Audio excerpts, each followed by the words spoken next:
Hey, you guys, welcome to day 28 of our March Madness practice questions. As always, I'm going to get into my intro and disclaimer before hitting the questions for today. So, for those of you who are familiar with me, hey, y'all. For those of you who are new here, welcome, welcome, welcome, you guys. I am Dr. Brittany Weinstock. I am a family nurse practitioner, and I'm the founder and CEO of the Nursing Studio.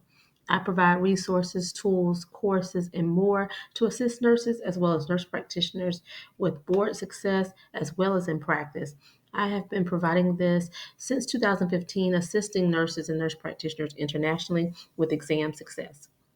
But as always, I like to give a disclaimer and a reminder that we know there's no absolutes in medicines. We treat on a patient by patient basis. And when I provide practice questions, these are based on the current guidelines that are being tested on the current AAMP as well as the ANCC exam. If I am teaching on certain practice guidelines, I will tell you one versus the other so that you're able to differentiate and so there's no confusion, okay? So, with that being said, let's get into question number one for today. All right, you guys. So, question number one states a patient presents to the office today for follow up. The patient mentions continued dry areas to their knees. Upon examination, the nurse practitioner notes silver plaques. What is the best initial treatment for this patient? Is it A, topical flagyl, B, topical steroids, C, nothing at this time, or D, lotion? Take a moment and tell me what you got in the comments.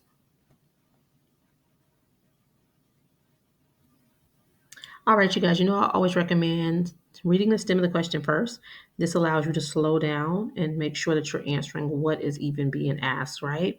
So here, the stem of the question states, what is the best initial treatment for this patient?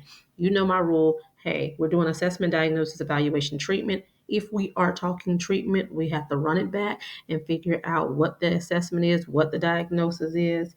And so in this situation, how did the patient present for our assessment findings, right? So they presented to the office for follow up, complaining of continued dryness to their knees, subjective, right?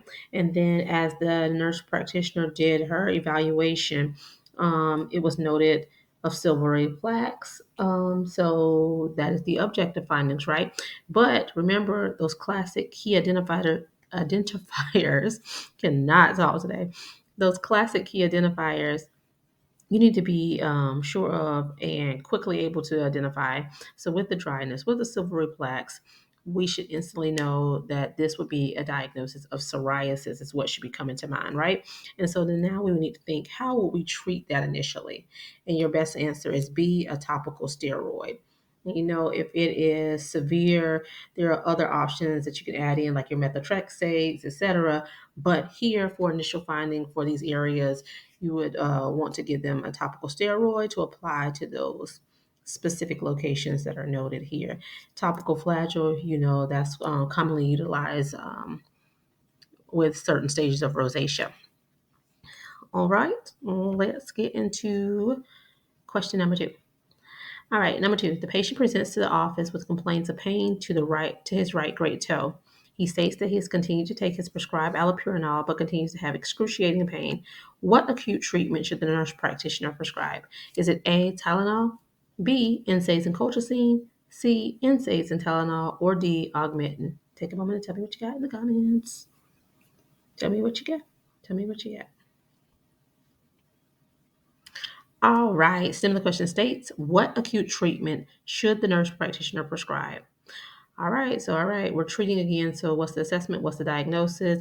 The patient comes in subjective, stating that he's having pain to the right great toe. States that he has been taking his prescribed allopurinol but continues to have the pain. All right, so this tells us a lot right here in the story, right? So, assessment and diagnosis. He's having a right great toe pain. He's already on allopurinol, clearly has a history of gout.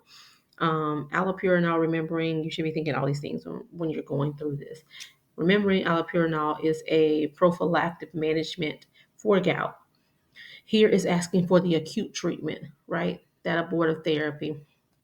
So for acute treatment for gout, The answer is NSAIDs and colchicine. It's that first line that we utilize for gout. And if you've seen any of my videos or done any of my courses, I say, think we need to cut it. We need to cut the pain, right? We need to cut the pain now.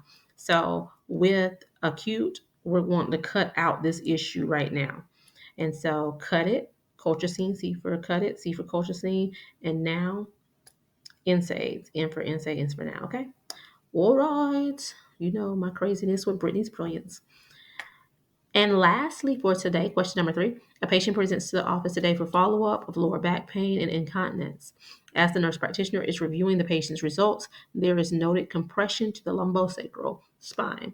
Based on these findings, how should the nurse practitioner diagnose? Is it A, lower back pain, B, ankylosing spondylitis, C, cauda equina, or D, no diagnosis at this time, have patient to follow up?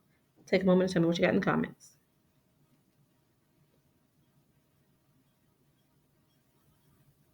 All right, you guys. So stem of the question states, based on these findings, how should the nurse practitioner diagnose? All right, so we're talking diagnosis. Take it back to the assessment, right?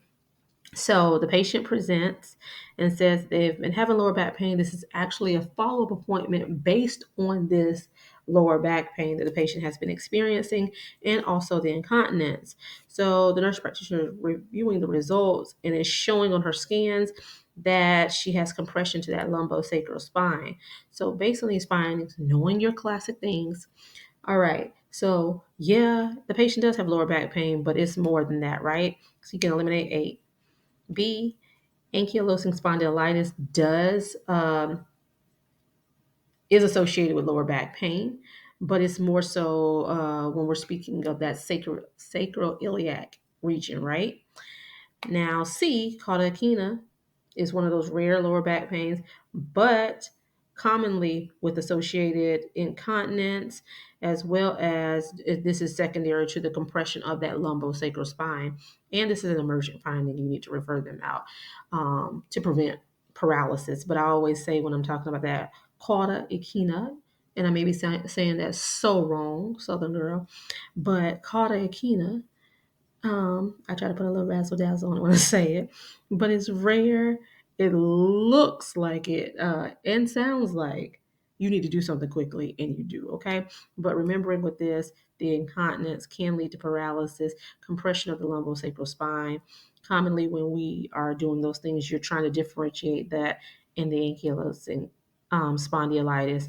But again, here, see cauda compression of that lumbosacral spine. Incontinence, lower back pain can lead to paralysis, emergent finding. Okay, refer.